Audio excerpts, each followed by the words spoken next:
So what you always have to remember is that when you're climbing stairs, don't put your face in the ground. Hey everyone, I am Mike of Mike and Test Play, and welcome back to Pokemon Shining Pearl version. Last time we picked up Tank, our hippo team member, who keeps teleporting because he moves too slowly to keep up with me. And we also explored the areas around the Grand Hotel Lake, or Lake Grand Hotel, or something like that. But now we're in Route 214 for the second time, and why is this here? Weird.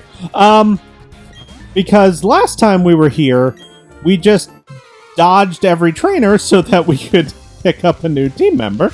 But this time, I think it's time to actually take on the trainers and not have a Rosalia KO my new Pokemon before he gets a chance to gain some experience. So yes, we have the Sand Streaming Hippopotas on our team now. And as you can see, the trainers who we're fighting are not very high leveled. This is kind of the downside to having a more open concept in a Pokemon game.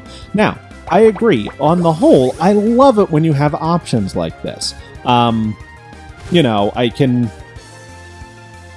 choose which gym to face next. You can choose where you want to go.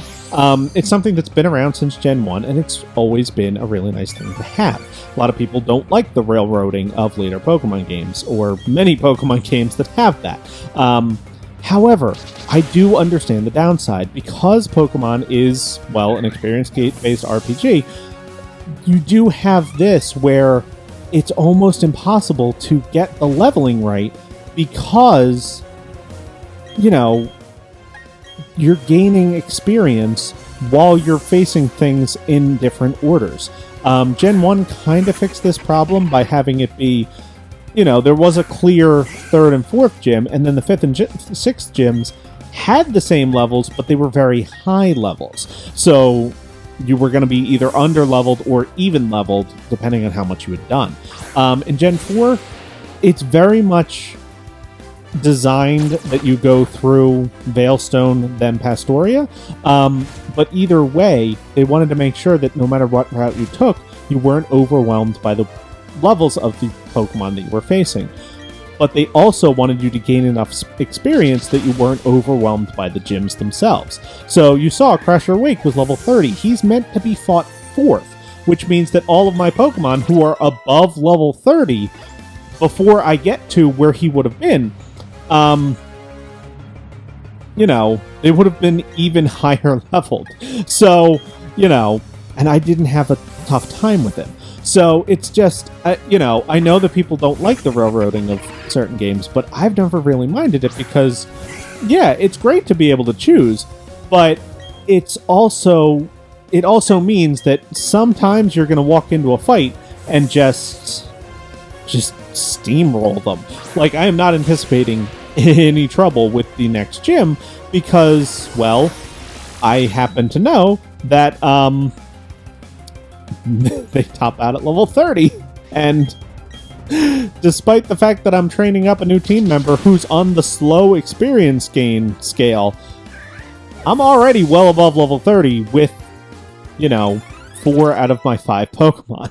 So, you know, and I still have this entire route to go, and I haven't even done the route that's got some good experience, or routes, really. So it's just kind of funny. But there's more here than just trainers. So I am going to spray a repel real quick to grab this free max potion. Is that it? Again, I find myself so not wanting to do anything with the big root. Let me keep that in mind. Not wanting anything to do with the, what was I talking about? Oh, with the item finder. Yeah, the dowsing machine. I'm like, where was I? I had a point, but then I got distracted by the big root, and then I don't know what I was talking about. And that happens to me a lot. As anyone who has as anyone who watches these understands, I get distracted by stuff, and then I start talking about other stuff, and then I forget what I was talking about in the first place, and then I'm like going back to it, and then I wasn't there in the first place, and then stuff happens, and shield on with your sturdies. Okay, let me talk about sturdy real quick. In another... Oh, I'm changing the subject. In Gen 5, Sturdy switched from a move that prevented one-hit KO moves to a move that prevents you from being one-hit KO'd at all as long as you were at full health. On the one hand, it's an amazing ability that basically turned a lousy ability into a fantastic one. On the other hand, it's annoying. Just faint. You know? It's too much. Too much not feigning happening here. For me to deal with. To find my favorite Pokemon, I'll go east, west, or any which way. I mean, sure. Me too. I did look far and wide for my... Boyzol! Why are these collectors who always use the same Pokemon keep having Pokemon that are bad against... Well, they're good against mine. Like, Ground does not have that many weaknesses, and yet we keep seeing them. I'm just going to switch out to Eldstar and let Eldstar just win this battle, because I don't want to switch back and forth, because Weasel is not worth that much experience, and Rosalia was, so that one was worth it, even though Verona was getting hit, and I wasn't even talking about that at the time. But, yeah.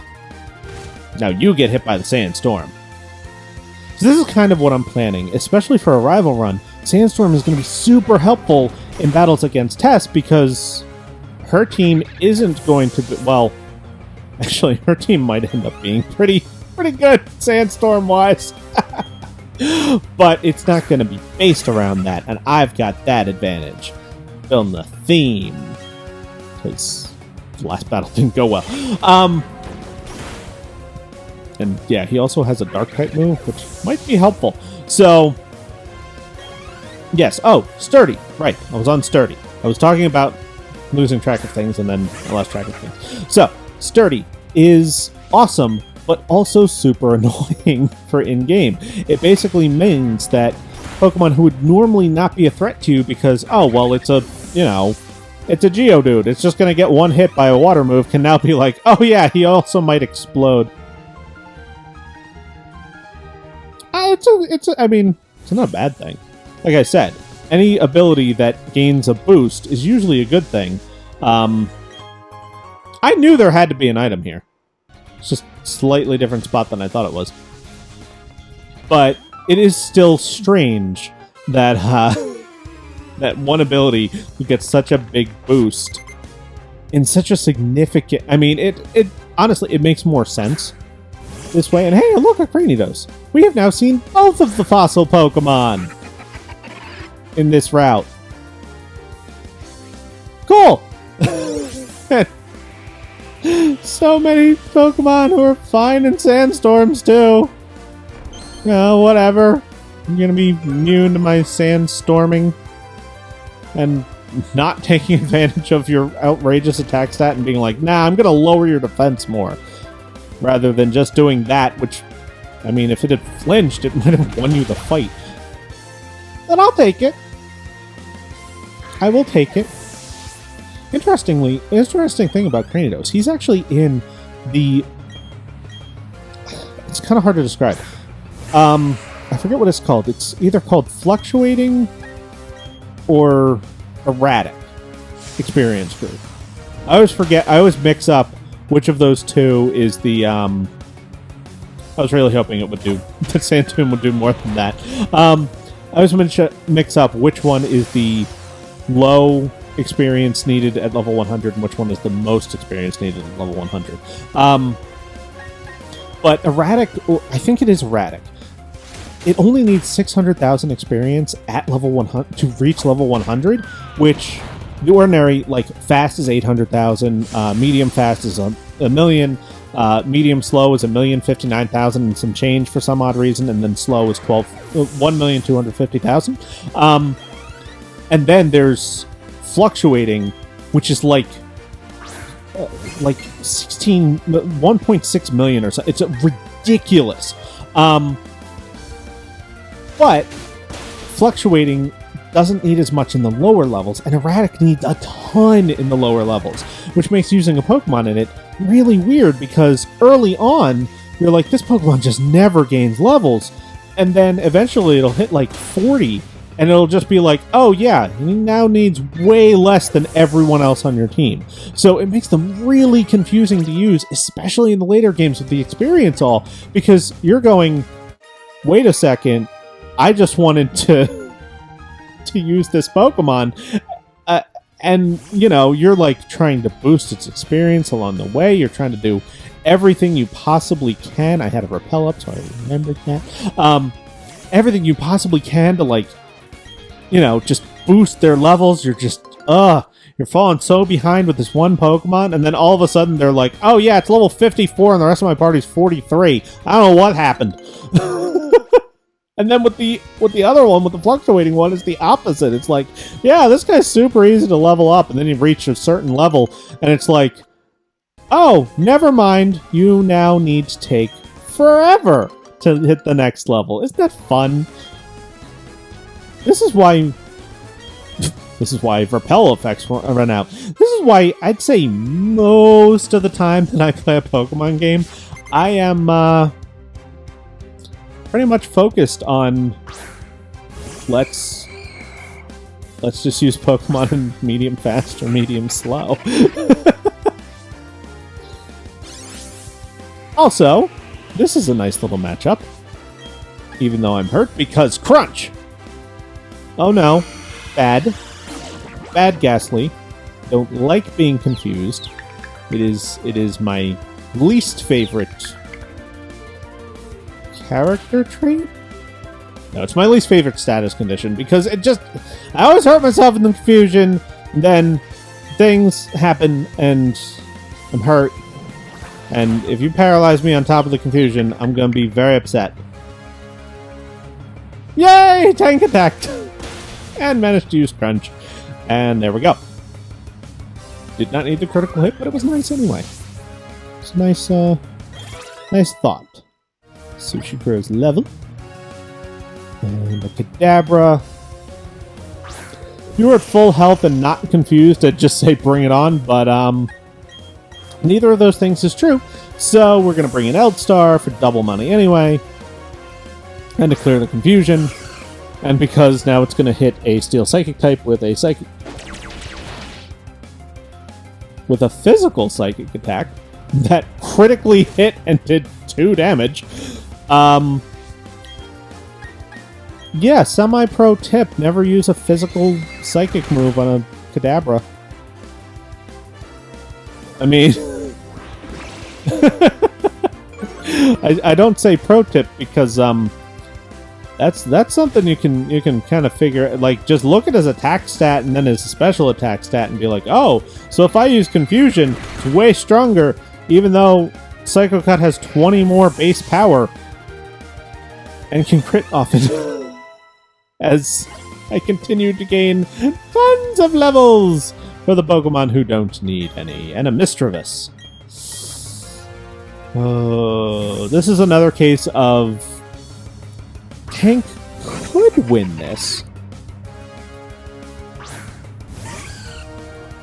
I think it's going to Nightshade, and I'm going to hit it. This is my prediction. I think it's going to Nightshade and do 23 damage, and it used Confuse Ray, and I'm angry. Alright, Tank. You're 1 for 2 on this so far. Make it 2 for 3. You can do this. You did it! I'm so excited! Victory. Always satisfying to hit through confusion. And we defeated Psychic Abigail. Her plan to scare me didn't go over well at all. Did she say, like, boo when I walked up and talked to her? That would be funny. And I am going to use a Super Potion because I'm too lazy to go to a Poke Center.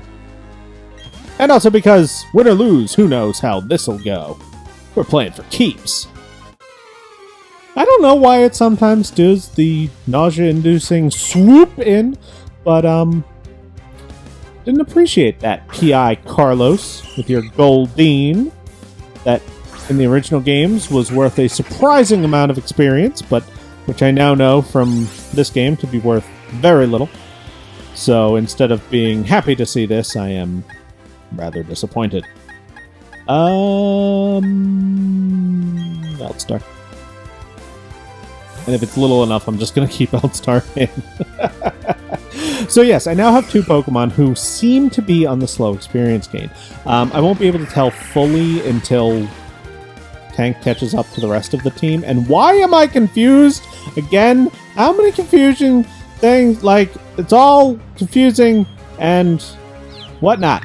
I need a yellow flute, which I don't think exists in this game. Yeah.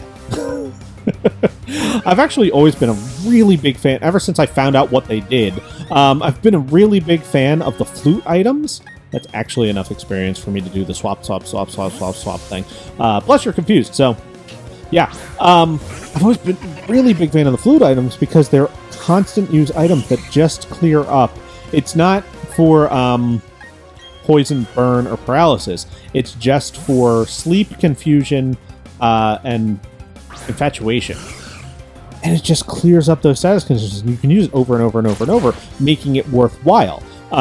It's not really worth using a one-time use item that you can't just... I mean, Personberry clears confusion. Like, you can't just buy more Personberries. I don't think. You never were able to, anyway.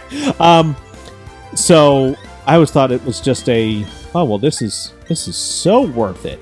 You know, this is great to just run around, pick up some ash, and grab a flute and be like, doo-doo. But they're hardly ever in games, and I find that unfair. I wish they were in more games. Just bring back the flutes. Give me the flutes. I even like the Poke Flute. Once I figured out what that did. So many items in games are just like, this is an item. This is a move that can confuse me. And it did not. Okay, excellent. So many items in video games. I'm always just like, oh, I grabbed this thing. I don't know what it does. I'm going to assume it's nothing. And then much later on, like 10 years later, I'm like, it does what now? That's amazing! Why didn't I know this before? This guy gets drunk too often, and wow, you give a lot of money too. Cool. Also, there's an item over here. I would like it. X special defense. Ah, the X items. Another item that I just always assumed was lousy until... Actually, no, I stand by that. Until Gen 7, the X items weren't helpful enough to burn the turn and the money to use them. Unless you're... I mean, like, solo runs, they're worthwhile. And Nuzlocks, they can save your butt. They're always vulnerable to critical hits. I mean, every stat boost is. What was I talking about? Ponytas! There's a Ponyta! Wait, and you're a collector. That means this is a collector who Tank can fight the whole time! So excited about that. And Ponyta's worth pretty decent experience. Which means Tank will gain good experience from this, and no one else will. Which is good. Well, no one else will gain a lot. And they'll gain some. As Cusco hits level 34. Cusco's just like, yeah, I've gained 2 levels, while not battling in the background here.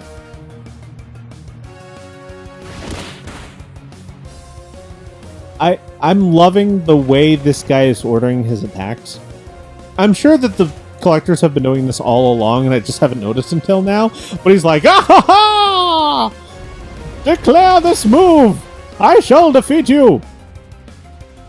And I'm not going to lie, if I was able to live in a Pokemon world and order Pokemon in battle, I would be doing exactly what he's doing. I'd be like, ah ha ha, extra dramatic! Or I'd just be standing there like, dig. Because it would throw off my opponents. Is Nintendo working on a you can actually just live in the Pokemon world kind of situation? I'd do it. It'd be fun. It's a dream. And the Sandstorm subsided. That is another actual boost to playing with the Sandstorm Pokemon later, where the Sandstorm isn't permanent because, well, even though half of my team, well, at this point, 2/5 of my team are still vulnerable to Sandstorm, they're not always going to get hit by it just because Tank participated in the battle. So, just another little boost there. I think there was an item there and I already got it. Oh, she wants to teach me something about Pokemon? I don't think you can. Oh, which one? Oh, Grass Wormadam. That's not a good matchup for Tank. But yes, like I said in a previous episode, I forget when I was talking about that. I think it was in Pastoria. There are multiple different versions of Wormadam, and this is the grass form. So it's a bug grass type. If it had been the bug steel type or the bug ground type, I might have stayed in. But it's not, so I didn't. I brought in the Pokemon who's guaranteed to one-shot it with a pluck. I really thought it was going to use Protect right there. I always expect Burmy and Wormadam to use Protect whenever they're in battle. So it's just, they learn it, and basically any Pokemon that is known to learn Protect or Detect, I'm always just, in the back of my head, I'm going, okay, so that's what they're going to do on the first turn that they can. Oh, this guy had sensed the presence of a trainer for a while. Psychic Mitchell. With your Haunter. Alright. Will Haunter have Shadow Ball? Or will it just hit me with Confuse Ray? These are the questions. Because if it doesn't KO me, it's just gonna Confuse Ray me. It just why? I've been confused so many times. And there's the damage. Okay, we're gonna do one more turn of trying to fight through the confusion. So don't think it's gonna KO you. I used Curse. Real strong Morty vibes here, bud. Just real strong. Okay, got the crunch. Turn late because now you're cursed. And we're going to have to switch out regardless of what his next Pokemon is, because I don't think you can fight through the curse and win. Corona grows to level 34. Excellent. Yes! Corona wants to learn Bite! Which shouldn't be that exciting. 34 for Bite? That's late. But it's twice as strong as Astonish with pretty much the same stat or effectiveness spread. The only thing is it now hurts normal types and is resisted by fighting types. So, considering his specialty is fighting types with other type moves, I will take it. This is awkward. Sushi, you know what? We haven't seen you yet today. Let's just... If you weren't confused and cursed and at low health, then I would have let you stay in there. Tank. Sushi's slower than the Kadabra. Actually, though, I find that helpful. Even though my Pokemon will get hit by the sandstorms, it will let me know which one is faster. So, not all that helpful when I have when it's Corona, because if there's something a Crobat doesn't outspeed, I'm shocked. But for Sushi, who's a slower Pokemon, but not necessarily a super slow Pokemon, I'm never quite sure whether or not she's gonna outspeed something. So, yeah, that works for me. It is possible to become more powerful by understanding Pokemon, because the more you know, the better you are. I mean, that's just how it is in Pokemon. A Heart Scale! Excellent. Good to note that. It is a hidden item, but it's a very convenient to get hidden item. And I already fought you, didn't I? So there is a Heart Scale directly on the way to Pastoria City if you come through Veilstone. So Heart scales are super valuable. I do not need to spray another repel because there is no more grass I need to walk through if I can get through these fences, because I just keep running into things, and haha! We have now cleared Route 214.